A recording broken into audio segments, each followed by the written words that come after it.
The Xylar Collective existed as beings of pure thought, their consciousness woven into the vast, silent data streams that flowed between the stars. Physicality, to them, was a crude and temporary state, a limitation they had transcended eons ago. They perceived time not as a linear progression, but as an infinitely complex, accessible archive. Human history, in particular, was a source of mild academic curiosity, a rather messy and inefficient series of self-inflicted wounds, recorded with the detached interest one might give to the turbulent formation of a short-lived gas cloud. Humans, in their fragile flesh and blood shells, seemed hopelessly trapped by the arrow of time, unable to truly learn from their chaotic past. Xylar Probe 731, a shimmering mote of near-invisible sensor arrays, was dispatched on a routine observation mission. Its target, a remote human colony on the planet Viridia, specifically an event the humans called a historical reenactment. The local colonists were simulating a period from their species' early spacefaring history, labeled the Dust Wars of Cygnus X1, a brutal conflict fought with primitive projectile weapons and grim trench warfare on barren moons. The Xylar expected to record data on human ritualistic behavior, their sentimental attachment to past events, and the inherent inefficiencies of their historical conflict resolution methods. The reenactment took place in a scarred, dusty valley that the colonists had painstakingly terraformed to resemble a battleground from their archives. Hundreds of humans, dressed in bulky, archaic environmental suits, moved with a practiced seriousness. They carried replica slug throwers, hunkered in hastily dug trenches, and shouted period-accurate battle cries.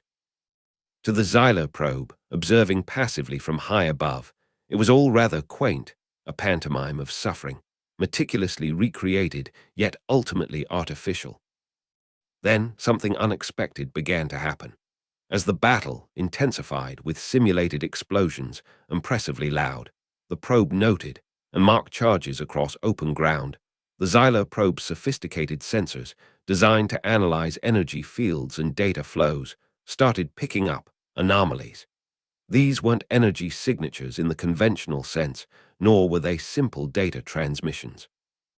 They were something else, something that resonated on a level the Xylar had not anticipated from such a simulation. The probe focused its instruments on a group of human reenactors portraying a desperate last stand in a crumbling bunker. These weren't professional actors.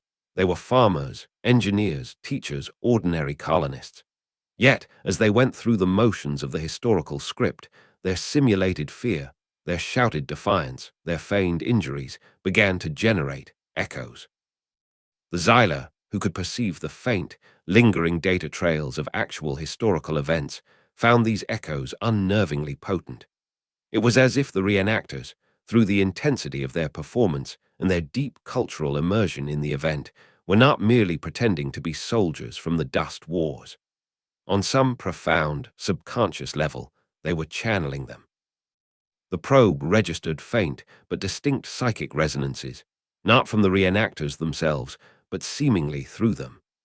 Echoes of genuine terror from centuries past, the acrid taste of real cordite, the phantom sting of plasma burns that had scarred long-dead ancestors. The Xylar, beings of pure information, suddenly found their data streams flooded with raw, unprocessed sensation. With the visceral, overwhelming emotional weight of a conflict, they were only supposed to be observing as a detached historical record. It wasn't data anymore. It was an experience. One Xylar consciousness, designated Prime Analyst Corvus, directly linked to the probe, recoiled within the collective data stream. The human subjects, they are not merely simulating, Corvus transmitted, its usually calm thought patterns laced with a new, unsettling urgency. They are resonating. The historical trauma is tangible. The probe zoomed in on the face of one reenactor, a middle-aged woman playing the role of a dying sergeant. Her face was contorted in a mask of simulated agony, but her eyes held a flicker of something ancient, a profound weariness, a grim acceptance that felt far too real for a mere performance. The Xylar sensors, trying to categorize this, flagged it as ancestral memory activation or collective trauma resonance. The concepts were theoretical in Xylar philosophy, dismissed as improbable. Yet, here was evidence. The Xylar had always understood that humans recorded their history. They wrote books, made films, built monuments. But this was different. This was as if history itself was a living, breathing entity capable of possessing its descendants, of replaying its most intense moments through their very beings. The idea that humans could so vividly, almost tangibly, relive and embody the horrors of their past, not just as a mental exercise, but as a deeply felt psychophysical experience, was profoundly disturbing to a species that viewed history as neatly catalogued, inert data. The Xylar Collective prided itself on its complete understanding of any data it encountered. But this was like trying to process a raw, unshielded singularity. The sheer, unadulterated emotional energy, bleeding through time itself via these human conduits, was overwhelming.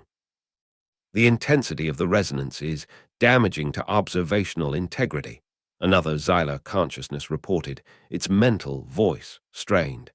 The emotional bleed-through is corrupting passive analysis matrices. The Xylar considered themselves masters of information. But human history, when channeled this way, wasn't just information. It was a force, a living archive of endured apocalypses, each one a scar tissue that, instead of merely being remembered, could be re-experienced with horrifying fidelity. Prime Analyst Corvus made the decision. Recall Probe 731, cease observation. The phenomenon requires recontextualization. The shimmering mote of the probe disengaged, retreating from Veridia with a speed that suggested more than just procedural withdrawal. It carried with it data that would send ripples of profound unease throughout the Xylar Collective. Back in the collective data stream, the Xylar analysts tried to process what they had witnessed. Their perception of humanity shifted. These weren't just ephemeral beings bumbling through linear time. Their connection to their past was not a passive record. It was an active, potent, and potentially terrifying wellspring. Each human, it now seemed, was a potential conduit for the accumulated experiences, the traumas, and perhaps even the strengths of all their ancestors.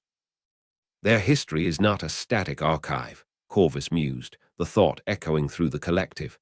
It is a haunting, a continuous presence. They carry their ghosts with them, not as burdens, but as living libraries of survival. The Xylar began to re-examine human cultural artifacts with a new, wary respect. Their historical narratives, their war stories, their epic poems, these were not mere fictions or records. They were, perhaps, scripts for this profound act of collective remembrance, keys to unlocking these ancestral resonances. Human historians, previously considered quaint academics by the Xylar, were now viewed in a different light. Were they merely scholars? Or were they, in some sense, shamans, capable of invoking these potent echoes from the past? Even human actors, engaged in their fictions, might be unknowingly tapping into this deep well of collective experience. The immediate consequence for the Xylar was a newfound caution regarding direct, immersive observation of human activities, especially those involving historical reenactments or intense emotional expressions related to their past. Their tidy understanding of cause and effect, of linear time and archived data, had been profoundly shaken.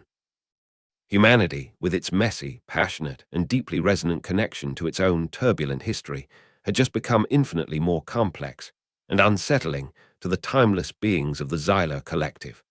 They had looked into the human past and seen not just data, but the living, breathing ghosts of countless struggles, all still vividly present in the hearts and minds of their descendants.